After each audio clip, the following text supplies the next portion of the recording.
So case study number 2, we're going to say, we're going to look at this, and in most cases we want to see compressional and shear.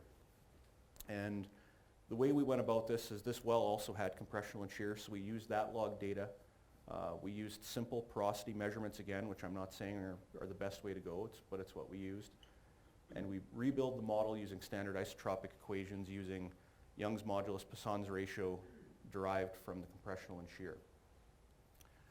So as we can see, we have our gamma again, we have our nukes, resistivity, and we have, sorry I'm really blind, the blue curve is the isotropic derived dynamic moduli. The red curve is the static. So we used a modified Morales correlation in this case. In this one, this is Poisson's ratio that's dynamic in blue. The static is in red, and we just used a multiplier of 0.9. Not necessarily the best way of going about it, but that's how we built the model. And this is also, a common strategy used for frac modeling. So in this case, again, we were able to pressure match it. We were able to pressure match it quite well, and in the previous case we were looking at 6.75 MPa was the difference in total stress that we had to use to pressure match it. Now we're down to 2.75 MPa, so our numbers are starting to make a little bit more sense, but we were still able to pressure match it. But our geometry is starkly different, okay? So it changed appreciably by changing the moduli and how they're calculated. In our previous case, we only got a fracture down to about here, and we had more height growth up. Changing the moduli and how we calculated it, we put a whole lot of sand below the wellbore.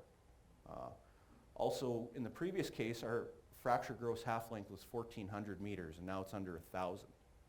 So changing these has had a stark impact on what the geometries are that comes out of the simulator. Here's our conductivity. And I forgot to mention, if anyone's not familiar with this, why there's the white spot in the middle of the conductivity. In this particular case, there was an overflush. There was about a 10 cube overflush that they used. So that's what the model is simulating, sand being displaced from near the perfs.